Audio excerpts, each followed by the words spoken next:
Dia do Consumidor, o direito do cidadão levanta uma questão polêmica. Será que as compras pela internet estão protegidas pela lei?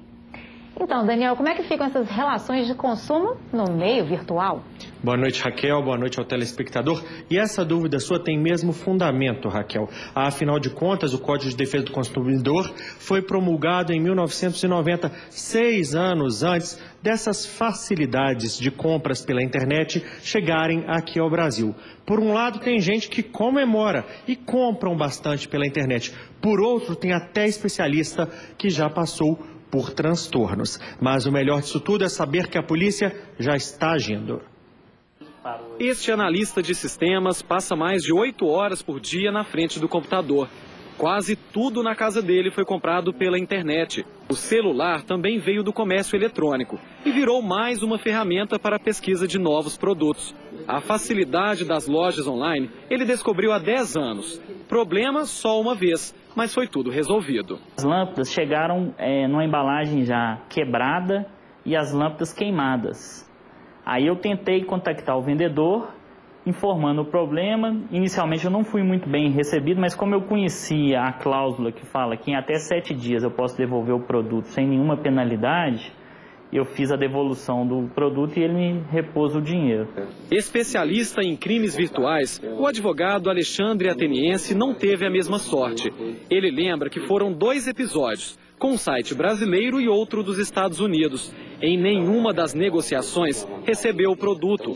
Casos em que é possível, sim, recorrer. Todos esses crimes deixam rastros que são praticamente indícios para identificar os infratores. E nós temos uma legislação suficiente para poder aplicar em casos de golpes, que é o estelionato, só que praticado de maneira virtual. Obtenção de vantagem ilícita, o artigo 171. Por força da lei, estes 2 suspeitos foram presos na última sexta-feira em Patos de Minas, no Alto Paranaíba. De acordo com a polícia, eles vendiam produtos eletrônicos pela internet. Mesmo com o pagamento confirmado, a mercadoria não era entregue. O Ministério Público de Minas Gerais retirou do ar o site compranet.com.br. O portal reclameaqui.com.br, especializado em denúncias desse tipo, já havia registrado mais de 500 queixas contra o site suspenso. Para evitar que uma relação de consumo vire um caso de polícia, vale a dica. Comércio eletrônico é uma relação de confiança. Então, a principal dica é aferir referências acerca de quem está vendendo a mercadoria. A identificação do estabelecimento para ser contactado de forma presencial é a dica mais importante que existe para a gente poder fazer com que haja essa relação de confiança. Por mais que o nosso advogado da matéria conseguiu reaver o dinheiro, esse é um tipo de problema que o consumidor, no Dia Mundial do Consumidor, espera acabar. Então, por isso eu converso agora com o nosso entrevistado de hoje, Dr. Joel Gomes Moreira, presidente do Instituto de Defesa do Contribuinte e Cidadão. Dr. Joel, é o seguinte, o advogado Alexandre Ateniense, na nossa conversa com ele, disse que não é preciso uma remodelagem do Código de Defesa do Consumidor para que isso ampare as compras pela internet. Qual é a sua opinião a respeito? Boa noite, Daniel. Boa noite, telespectadores. O mundo tem mudado muito. E a internet trouxe muitas facilidades, né?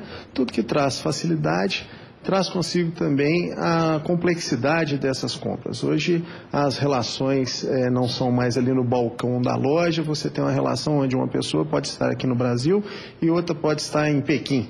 Uma pode estar no Canadá e a outra pode estar nos Estados Unidos e assim por diante. É muito importante nós termos, primeiro, referências dos sites. Uma vez que nós fazemos buscas, devemos fazer também buscas para saber se esse fornecedor tem atendido bem os seus clientes, se ele tem credibilidade no mercado, para evitarmos os problemas, porque na verdade o código vai estar regulando algumas situações, mas o que nós consumidores queremos efetivamente defender os nossos direitos. Agora, defender o nosso direito não quer dizer que precisa ter um problema, nós podemos evitar os problemas. Joel, nós temos também aí na nossa reportagem uma pessoa que disse que a internet diz: em 7 dias, se você não gostar do produto ou não for aquele que você esperava, você pode trocar. Isso já está estabelecido no Código de Defesa do Consumidor? Qual é o direito realmente nessa situação dos consumidores que estão aí assistindo ao direito do cidadão? essa compra não presencial já é prevista no código.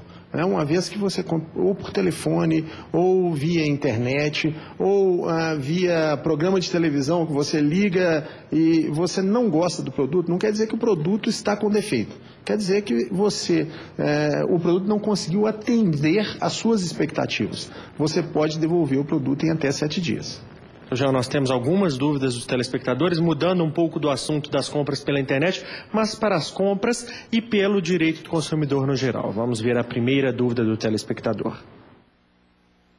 Eu comprei um celular numa loja, ele deu defeito, eu posso trocar?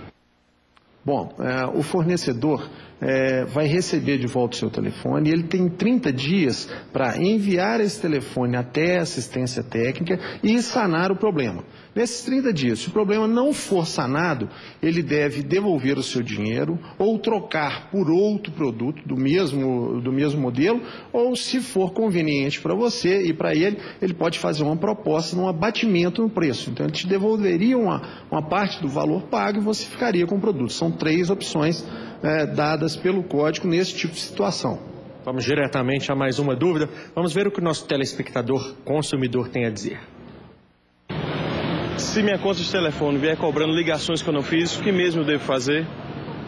Primeiramente, você deve reclamar com a operadora.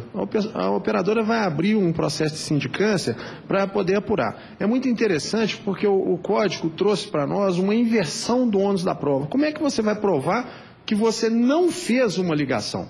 E aí quem vai poder provar é o próprio fornecedor. Ele vai ter no seu banco de dados as ligações que você fez e se ele continuar relutante com relação a essa ligação ou não, você pode tanto reclamar no PROCON como pode ir aos juizados especiais que tratam exatamente da defesa do consumidor. Então, João, nós temos várias reclamações nos órgãos de defesa do consumidor, inclusive no Juizado Especial das Relações de Consumo, e os problemas sempre são os mesmos.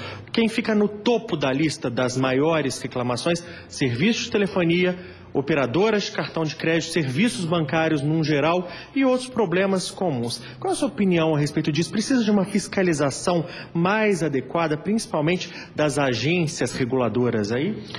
Eu vejo essa questão em 2 aspectos. Primeiro é o seguinte, o maior volume de transação são com bancos, são com cartões e são com empresas de telefone, fornecedores de energia elétrica. São coisas que todos nós, a todos os dias, demandamos. Para você ter uma ideia, hoje nós temos mais telefone celular do que CPF no Brasil. Então, o volume é muito grande. Embora nós tenhamos esse grande volume, o volume de reclamações também tem sido muito grande. Efetivamente, é necessário que o consumidor reclame, porque eu tenho certeza que o volume é grande, mas tem muita gente que ainda não está reclamando.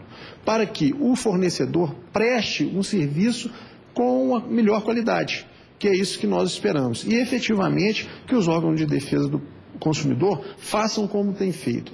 Punam o fornecedor que não vem agindo corretamente com os seus clientes. Vamos ver então mais uma dúvida do telespectador. Vamos lá. Se uma negociação de uma dívida estiver com juros muito altos, o que eu posso fazer?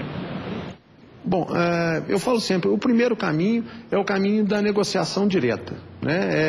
Deve existir ali uma relação entre o fornecedor e o seu cliente e muito provavelmente o cliente não quer o fornecedor não quer perder o seu cliente.